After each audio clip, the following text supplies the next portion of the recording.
l'arrestation des putschistes est légalement fondée.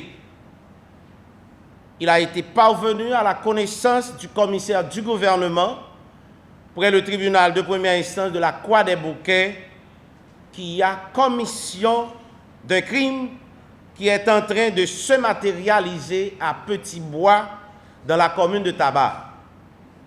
Il s'agit d'un complot contre la sûreté intérieure de l'État incriminé par les articles 63 et suivants du Code pénal en vigueur. Une fois arrivé sur les lieux, le commissaire du gouvernement, constatant la réunion de tous les éléments constitutifs de l'infraction, a fait procéder à l'arrestation de tous les putschistes se trouvant sur les lieux, ce au regard des dispositions des articles 13, 30, 31 et 32 du Code d'instruction criminelle. Étant donné que les faits incriminés sont qualifiés de crimes, au regard de la législation pénale haïtienne, le commissaire du gouvernement, par son réquisitoire d'informer, a déféré les prévenus ainsi que le dossier au cabinet d'instruction pour examen. Dans ce cas, le commissaire du gouvernement, étant le chef de poursuite en matière pénale, a agi dans la stricte application de la loi. Les juges et les officiers du ministère public près la Cour de cassation sont passibles de la Haute Cour de justice seulement en cas de forfaiture. En ma qualité de ministre de la Justice et de la Sécurité publique, j'ai le devoir d'éclairer la lanterne de l'opinion publique que certains groupes cherchent à désorienter malhonnêtement. Le juge putschiste arrêté ne jouit pas en l'espèce de privilège de juridiction. C'est dans un cas de forfaiture qui est un crime commis dans l'exercice de ses fonctions que le juge putschiste aurait bénéficié de ce privilège de juridiction. C'est-à-dire qu'il serait jugé par la Haute Cour de justice comme le prévoit l'article 186 de la Constitution. En l'espèce, il s'agit d'un simple citoyen qui s'est associé avec d'autres putschistes pour comploter contre la sûreté intérieure de l'État dans le sens des articles 63 et suivants du Code pénal. Par voie de conséquence, il est passible des tribunaux de droit commun comme les autres. Ces comploteurs ont été surpris en flagrant délit.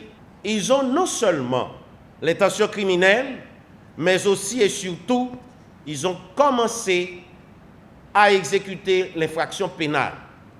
La tentative de crime est punissable selon l'article 2 du Code pénal en vigueur. La police a trouvé le discours que le juge putschiste s'apprêtait à prononcer après avoir exécuté le plan macabre. En plus, le juge a paraphé un protocole d'entente avec ses comploteurs. Dans ce document, il est clairement écrit qu'il voulait le pouvoir pour 5 ans. La DCPJ dispose de ces documents. Par ailleurs, dans le respect des garanties judiciaires et des dispositions du Code d'instruction criminelle en vigueur, le chef de la poursuite pénale, devant la gravité des faits, a jugé opportun et légal de déférer avec célérité le dossier au cabinet d'instruction par le biais de son réquisitoire d'informer ceux conformément à l'article 35 du Code d'instruction criminelle. Actuellement, le cabinet d'instruction est saisi du dossier. Il revient donc au juge instructeur de conduire une enquête criminelle. En ma qualité de ministre de la Justice et de la Sécurité publique, J'invite la population à garder son calme, à faire confiance à la justice de notre pays et à laisser les institutions faire leur travail. Au niveau du gouvernement, nous sommes respectueux du principe sacramentel de la séparation des pouvoirs, qui est un pilier de l'État de droit que nous sommes en train de renforcer. Les autorités politiques n'ont pas à s'immiscer dans un dossier dont le cabinet d'instruction est déjà saisi. Je demande donc à tous les acteurs de respecter la loi et la procédure.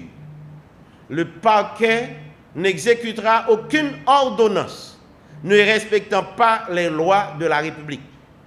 Il s'agit du plus grand complot politique et criminel sur la personne du premier mandataire de la nation depuis l'institution de la démocratie en Haïti.